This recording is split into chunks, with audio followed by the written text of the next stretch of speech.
कदम देख प्रिया, तू ऐसा वैसा कुछ करने की सोचना भी मत। अनीस अच्छा लड़का नहीं है। अभी भी समय है, संभल जा। प्रज्ञा दीदी के शब्द मानो पटरी पर दौड़ती रेलगाड़ी का पीछा कर रहे थे। भय, आशंका, उत्तेजना के बीच हिचकोले लेता मन अतीत को कभी आगे तो कभी पीछे ढकेल देता था। कुछ देर पहले रोमांचकारी सपनीले भविष्य में खोया मन जाने क्यों अज्ञात भय से घिर गया था। मम्मी पापा की लाडली बेटी और प्रज्ञा दीदी की चहेती बहन घर से भाग गई है, ये सबको धीरे धीरे पता चल ही जाएगा। सुबह आंख खुलते ही मम्मी चाय का प्याला लेकर जगाने आ जाएंगी। क्या पता रात को ही सब जान गए हों। कितना समझाया था प्रज्ञा दीदी ने कि इस उम्र में लिया गया एक भी गलत फैसला हमारे जीवन को बिखेर सकता है। जितना दीदी समझाने का प्रयास करती उतनी ही दृढ़ता से बिंदास प्रिया दो कदम अनिश की ओर बढ़ा देती। प्रिया, अपनी पढ़ाई पर ध्यान दे, ये प्यार व्यार के चक्कर में पड़कर अपने भविष्य से मत खेल। दीदी, अब तो अनिश ही मेरी जिंदगी है, मैंने उसे दिल से चाहा है, वह जीवन भर मेरा साथ निभाएगा।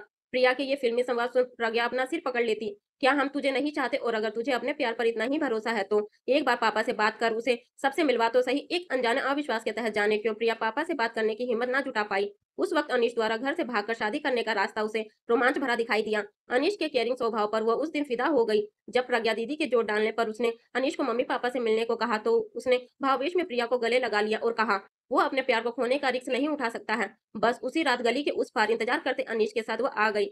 घर छोड़कर आते समय प्रिया का मनोबल चरम पर था। रास्ते में अनीश ने बताया कि वे लोग बेंगलुरु जा रहे हैं, जहां वे कुछ दिन उसके एक दोस्त के घर पर ठहरेंगे। वो 7 महीने बाद प्रिया के बालिग होने पर शादी करेंगे।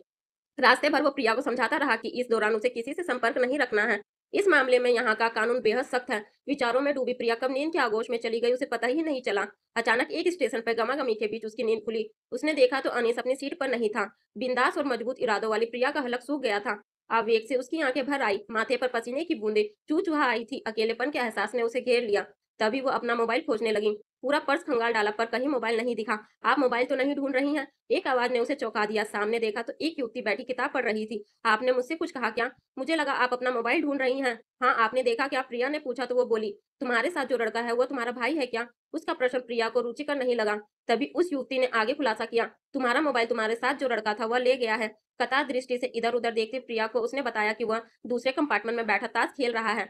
प्रिया ये सुन श्रम से गड़ गई। उसे अनीश पर बहुत गुस्सा आया। कृपा आप मेरा सामान देखिएगा, मैं वॉशरूम जा रही हूँ। प्रिया तेजी से निकली। तभी अंधेरे में किसी की आवाज उसके पांव वहीं ठिठक गए। दरवाजे के पास खड़ा अनीश मोबाइल पर किसी से कह रहा था, बस ऐसी ही बेवकूफ लड़कियों से तो रोजी रोटी चल रही है हमारी। उसका मोबाइल ले लिया है, 15-20 हजार का तो होगा ही। डर भी था कहीं घर वालों से संपर्क ना कर बैठे। मैं बिना बात की मुसीबत मोल नहीं लेना चाहता। अभी पूछा तो नहीं है पर घर से कुछ ना कुछ तो लेकर जरूर आई होगी। घर जो बसाना है मेरे साथ। उसके ये शब्द ठाकों के साथ हवा में तैर गए। और हाँ सुन, तू सारा इंतजाम रखना, मेरी जिम्मेदारी केवल वहां तक छोड़ने की है, आगे तू संभालना। बस। फिल्म मस्त बननी चाहिए। इस वार्ता को सुनकर प्रिया का खून बर्फ की तरह जम चुका था। उसके पांव स्थिर न रह पाए। वह गिरने वाली ही थी कि किसी ने उसे संभाला। वह कैसे अपनी सीट तक आई उसे पता ही नहीं चला। 2 घूंट पानी पीने के कुछ क्षण बाद उसने आंखें खोली तो अपने कंपार्टमेंट में बैठी युवती का चिर परिचित चेहरा दिखा। तुम ठीक तो हो ना? उसने जैसे ही पूछा प्रिया की आंखों से अश्रुधारा बहने लगी। उस युवती ने अपने साथ आए शख्स को बाहर भेज दिया और कूपे को अंदर बंद कर दिया। क्या हुआ? साथ आया लड़का बॉयफ्रेंड है ना तुम्हारा? उस युवती की बात सुन प्रिया खबक पड़ी। देखो वो लड़का ठीक नहीं है, ये शायद तुम्हें भी पता चल गया होगा। मैं जानती हूँ कि तुम दोनों घर से भागकर आए हो। प्रिया ने आश्चर्य और शंकित नजरों से उसे देखा तो वो बोली, मेरा नाम सनाया है। तुम मुझ पर भरोसा कर सकती हो, वैसे तुम्हारे पास और कोई चारा भी नहीं है। युवती की बातों में सच्चाई थी। वैसे भी अनिश का जो भी भस्त चेहरा वो अभी अभी देख कर आई थी, उसे देख कर तो उसकी रूह कांप उठी थी। देखो, जो गलत कदम तुमने उठाया है, जिन कांटों में तुम उलझी हो, उससे निकलने के लिए तुम्हें साहस जुटाना पड़ेगा। सनाया की बातों का प्रभाव प्रिया पर पड़ा। कुछ देर में ही वो संभल गई। प्रिया नाम है ना तुम्हारा? अपने पापा का नंबर दो मुझे, उसने अधिकार से कहा तो प्रिया ने पापा का नंबर बता दिया। वह युवती बात करने के लिए बाहर चली गई। अब तक प्रिया स्थिति का सामना करने को तैयार हो गई थी। कुछ देर में वो वापस आई और बोली, मैंने तुम्हारे पापा से बात कर ली है, वो अगली फ्लाइट से बेंगलुरु पहुंच रहे हैं। अब तुम्हें क्या करना है ये ध्यान से सुनो। वह प्रिया को कुछ बताते हुए अपने साथ आए युवक से बोली, मैडम के साथ जो व्यक्ति आया है उसे बताओ कि यह उसे बुला रही है। और हाँ अर्जुन, कुछ देर तुम बाहर ही रहना। कुछ देर बाद ही अनीश आ गया तो प्रिया उससे शिकायती लहजे में बोली, तुम कहाँ चले गए थे अनीश? मैं कितना डर गई थी मालूम है तुम्हें? अनीश उसकी बात सुनकर तुरंत बोला, मैं तुम्हें छोड़कर भले कहाँ जाऊंगा। प्रिया ने कूपे की लाइट जला दी। उसे कुछ देर पहले जिस अनीश की आंखों में प्यार का समुद्र नजर आ रहा था, अब उनमें मक्कारी दिखाई दे रही थी। अब वह अपनी खुली आंखों से देख रही थी कि किस तरह सतर्कता पूर्वक अनीश इधर उधर देख रहा था। तभी प्यार से प्रिया ने उससे कहा, मैं तुम्हें एक खुशखबरी देना चाहती हूँ। क्या? वो चक्का सा हुआ बोला तो प्रिया ने कहा, जानते हो पापा हमारी शादी के लिए राजी हो गए हैं और वह बेंगलुरु पहुंच रहे हैं। प्रिया के इस खुलासे से अनीश का तो रंग ही उड़ गया। वह अचानक बिफर गया। बेवकूफ लड़की, मैंने मना किया था ना कि कहीं फोन मत करना। तभी मानो उसे कुछ याद आया हो, ना चाहते हुए भी उसके मुंह से निकला, तुम्हारा मोबाइल तो मैं जानती हूँ, वो तो तुम्हारे पास है। इससे पहले कि अनीश कुछ और पूछता, प्रिया अपना आपा खो चुकी थी। उसका हाथ पूरे वेग से लहराया और अनीश के गाल पर तेज आवाज के साथ झन्नाटेदार चाटा पड़ा।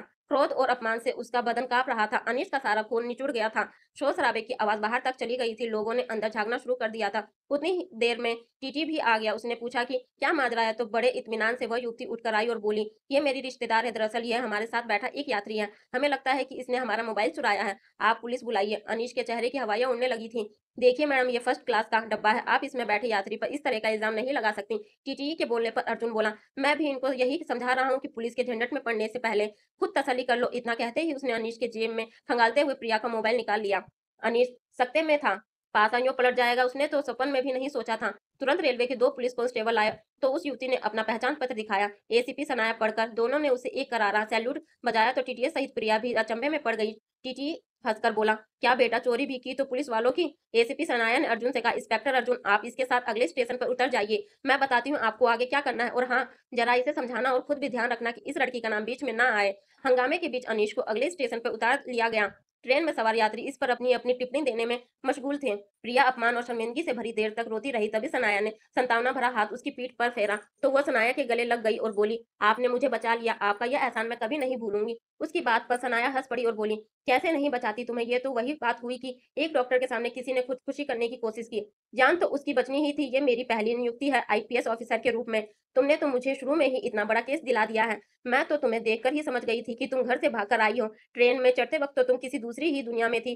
किसी और का तुम्हें होश ही कहाँ था। अलबत्ता वह लड़का जरूरत से ज्यादा सतर्क था। दूसरों को ऑब्जर्व करना मेरी हॉबी है। उसे देखकर ही मैं समझ गई थी कि वह लड़का ठीक नहीं है। जब मैंने चुपके से उसे तुम्हारे पर्स से मोबाइल निकालते और पैसे चेक करते देखा तो मुझे बड़ा अजीब लगा। जब वह बाहर गया तो मैंने अर्जुन से बात करके उस पर नजर रखने को कहा।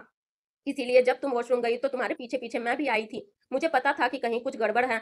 पर मेरी समझ में ये नहीं आ रहा है कि तुम्हारी जैसी पढ़ी लिखी लड़की आज के जमाने में ऐसी मूर्खता कैसे कर सकती है। जरा सोचो, अगर वो अपनी योजना में कामयाब हो जाता तो क्या होता। तुम ठीक समय पर संभल गई, अन्यथा उस दलदल में फंसने के बाद जिंदगी दूभर हो जाती है। प्रिया सब सोचकर एक बारगी फिर से सिहर उठी। मैं अब घर जाकर सबसे नजरें कैसे मिलाऊंगी? कुछ खोई हुई सी वो बोली। देखो प्रिया, सवाल ये नहीं है कि तुम सबसे कैसे नजरें मिलाओगी, ये सोचो कि तुम अपने वजूद से कैसे नजरें मिलाओगी, जिसे तुमने इतने बड़े जोखिम में यूं ही डाल दिया। खुद से नजरें मिलाने के लिए तो तुम्हें अग्नि परीक्षा से गुजरना पड़ेगा। तुम्हारा कर्म ही तुम्हारी अग्नि परीक्षा होगी। अब यह तुम पर निर्भर करता है कि तुम किस तरह से खुद को और अपने भविष्य को संवार कर अपने परिवार के सदस्य को ये खुशी दो, जिससे तुम्हारा ये सफर ना तुम्हें और ना कभी तुम्हारे परिवार को याद आए। सनाया की बातों का असर प्रिया की चुप्पी में दिखा। मन ही मन वह आत्म मंथन करती रही। मानसिक रूप से थकी प्रिया कब सो गई पता ही नहीं चला। किसी के स्नेह भरे स्पर्श से आंखें खुली। सामने पापा को देख वह छोटी बच्ची की तरह उनसे लिपटी। साथ आई प्रज्ञा भी रो पड़ी। आपका यह एहसान हम कैसे चुका पाएंगे? पापा सनाया से बोल रहे थे। पापा, आप मुझे कभी माफ कर पाएंगे क्या? उन दोनों की बात सुनकर सनाया ने प्रिया के पापा से कहा, अगर आप वाकई एहसान उतारना चाहते हैं तो मुझसे वादा कीजिए कि आप अपनी बेटी पर भरोसा कायम रखते हुए उसकी उड़ान को पंख देंगे। इस सफर को भूलते हुए आगे की जिंदगी में इसका साथ देंगे, ना कि इस सफर का बार बार उल्लेख कर उसकी आगे की जिंदगी को दुर्भर बनाएंगे। मैं वादा करती हूँ कि प्रिया की आज की भूल का जिक्र करके हम इसके मनोबल को नहीं गिरने देंगे। आज के बाद हम से कोई भी प्रिया से इस बारे में कोई बात नहीं करेगा। पापा, आपकी बेटी आपका सिर कभी झुकने नहीं देगी। मैं भी सनाया दीदी जैसा बनकर दिखाऊंगी। सनाया के व्यक्तित्व के प्रभाव से प्रभावित प्रिया पापा का साथ पाकर पूरे आत्मविश्वास से बोली तो पापा और प्रज्ञा ने उसे प्यार से थाम लिया। सनाया समझ गई कि अब सही मायने में प्रिया भंवर से बाहर निकल चुकी है। उसके होठों पर तसल्ली भरी स्मित रेखा थी।